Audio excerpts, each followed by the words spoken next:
What is the number one problem repeated time and again in all tabletop RPG communities? The problem that keeps folks from getting together and playing the games that they love. Maybe you're saying this problem in your head right now because you've experienced the struggle yourself. The number one obstacle is scheduling your games. Is there a solution? Let's find out. Welcome to Claim to Game. We help tabletop gamers have a great time with friends to experience amazing stories. It can be overwhelming to start and run great games. Let's make it easier for you to play any game you want to have fun with your friends. I'm Clint.scheirer. I've helped thousands of students in my career find their way to better themselves and better their game. With more than 10 years experience coaching, teaching, and developing easy-to-follow learning plans, I know I can help you too. It's time for you to make your claim to game.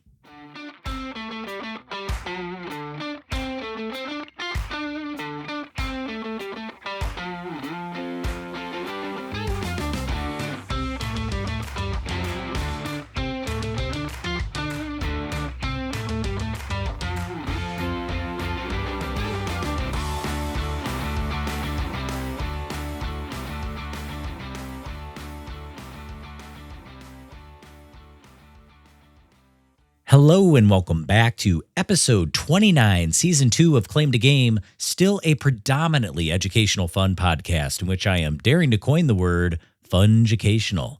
It's like Dwayne "The Rock" Johnson giving you a big old high five, and by doing so, you smell what he's been cooking. In our time together, we are going to hit on the biggest obstacle when trying to start and run great tabletop games. I spoke about this lightly back in episode 25 when you heard about the art of giving a cool pitch to your friends and potential gamers to bring them together for your group to play the game of your choice. Now we're talking about scheduling. And tip number 2 in the art of the cool pitch was giving your potential players a time commitment up front. When you're going to play, how often will your group assemble? How long will each game be? This question comes up on Reddit all the time, as well as in Facebook groups. In fact, one person stated, scheduling games to actually get to the playing part is hands down my biggest struggle. Even if you tell your players the time commitment, the frequency of play, and the schedule up front, that doesn't mean that they will always show up to the game.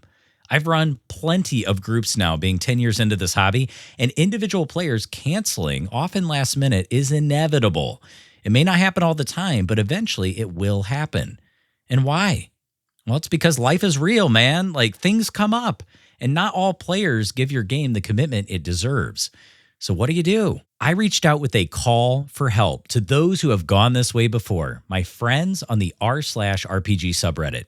They shared some really excellent strategies, many of which have common themes. These strategies they have found successful and helpful when trying to schedule their games to keep their sanity and get the best results.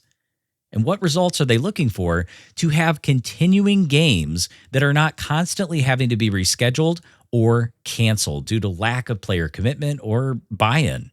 Now, before we dig in, I want you to remember all of these successful game scheduling strategies, and I've got you covered.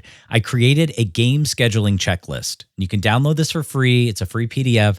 Just click on the link in the show notes, because I hear this all the time in the RPG community. They say, I can't get my games scheduled. They keep getting canceled. People don't show up, and it can be really hard. So you can use this checklist to make sure that you are doing everything in your power to get your games scheduled and make them happen successfully. Strategy number 1, tactic number 1, and this came up more than anything in the 80 plus comments that showed up when I asked for this call to help, and it is consistency. Even if all your players don't show up, still play something. Now, some groups will decide on what is called a quorum, a set number of people that you believe need to be present in order to play the normal scheduled game. And if you go below that number, you still play to keep consistency. It just may not be your normal storyline or your normal game. Play a board game. Or play a one-shot side quest adventure using your same characters, but just a different story that you come up with or maybe have pre-planned for just such an occasion. Or you could run a completely different rules-light one-page RPG. An example of this was that I was running a Pathfinder 2e adventure path, Abomination Vaults, and I had 4 players to go through that adventure path. And one night we had a scheduled game, and only one of my 4 players showed up. His name is Matt. Shout out to Matt. You're a great dude, Matt Houston. Awesome guy. And we didn't just decide not to play. We decided we were going to play Honey Heist. Honey Heist by Grant Howitt. Now, if you've been a listener of the pod for any length of time, you know that I've gone through Goblin Quest by Grant Howitt in great detail. I'm a big fan of his work. And Honey Heist is just so darn easy to run. I didn't even need to think about it. I even had a fan-made module on Foundry VTT, which made it very easy for me to just create a character for Matt and go off to the races. I even had a pre-made map where I had played this game before. Honey Heist is definitely in my emergency box of one-page, easy rules light RPGs that I pull out for just such an occasion. Consistency is key. And I remember one time I was supposed to play an RPG as a player with another group. I think we were playing the Fantasy Flight Star Wars RPG, and we didn't have enough players, so we couldn't move forward with the game. So the GM had us play a board game. We actually used online software through Board Game Arena, and it was a blast. It was so much fun. And this also made the game still feel familiar because I was with most of the people that play that game, just not everybody. It was the same time that we usually met. And so it was familiar, but it also shook up that predictability. My brain, just for this one night, started to associate this group where normally I would be playing Star Wars with a new experience. So then the next time that we met, where we did actually go back and play the game, I actually was even more appreciative of the game that we had been playing because I had a little bit of a break. I got to see some of my fellow players and GM in a different light, and it really just livened up and put more energy back into what we did. And so I am so glad that we were consistent, that no matter what, we played even if everybody didn't show up. Another member of the Reddit community said it also rewards the players that do show up. Right? How sad is it when you look forward to, think of it like Christmas, right? You wake up in the morning, whether you celebrate Christmas or not, just think of a really amazing holiday that you look forward to. And you wake up in the morning and all of a sudden you see on the news or somebody sends you a message and it says, oh, sorry, that holiday's canceled. That's how it feels when you are looking forward, at least to me, to playing an RPG game, and then you end up not playing. You set aside the time. Maybe you look forward to tackling a problem in the game or living out your character, and then it's such a letdown when you don't get to do it. So, play consistently, whether it's the actual game that you play or not. You want to reward the players that do show up and do care. The second big strategy or pattern that the community came up with when trying to schedule games really fits into consistency. So maybe I should call this strategy 1.5, but it's related to the frequency, the duration, the day of the week, and the time of your game. And some people, I think I tried to do this, especially when I first started out. I wanted to always cater to every one of my players' schedules. So we would use tools like Doodle, or we'd use tools with online scheduling to try to find the right fit, the right time. And maybe that's good when you first start out, when you're first trying to figure out what is that day, what is that time, when are you going to play? Other GMs and other players really were like, nope, I'm the one that sets the day and the time based on my availability. And then other people are willing to come in and out of that time.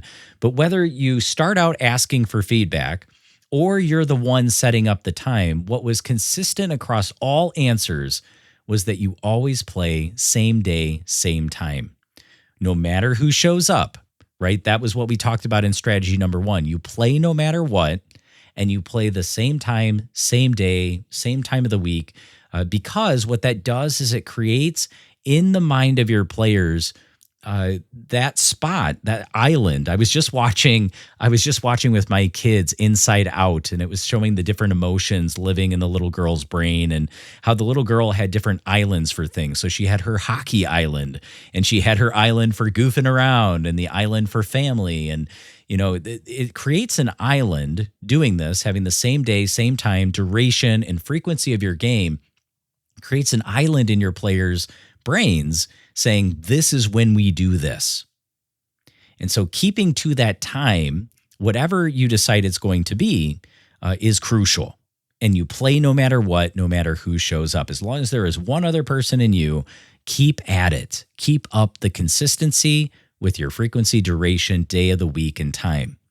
Now, many GMs from Reddit, when they were talking about duration, how long do you play? It depends on how often you play.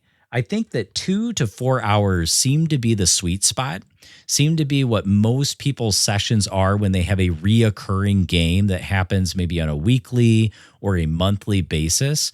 And keeping to that time range between 2 to 4 hours seem to be what works best and increase the chances of people still staying engaged but not burning out. However, if the game was going to be more than 5 hours long, then the frequency would change. So for games that would maybe be 12 hours long or 8 hours long or even just greater than 5 hours long, some folks would do it just once a year or 1 to 4 times a year during a special gaming occasion. One of my fondest memories was playing a D&D 5e adaptation of a classic D&D adventure called White Plume Mountain. My brother-in-law ran the one-shot. It started at 12 noon. We ate some pizza for lunch, and then maybe after about a half hour, 45 minutes, we started playing, and we played late into the evening till about 7 or 8 o'clock at night, and it was so much fun.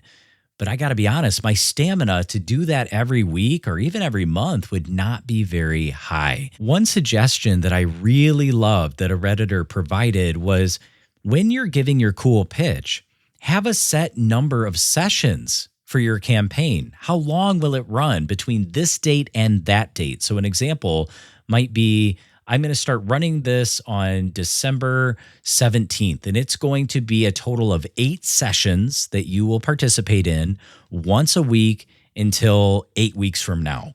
And it's going to be at this time for this many hours, and that's when we're going to be able to complete the adventure. I hadn't even considered that there was a middle ground between a one-shot adventure that you play for 2 to 3 hours just one night and a forever campaign where you just keep playing until your players get bored and you decide to no longer play, which could go on for years.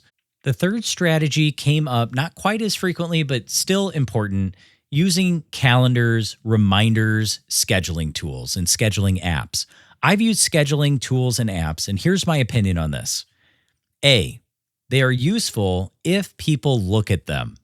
B, they are useful if they include some sort of automated reminders where people see the date and time after it's already been set and already been selected. Some suggestions from gamers have been to use pinned messages and group chats on channels like Discord or other communication portals.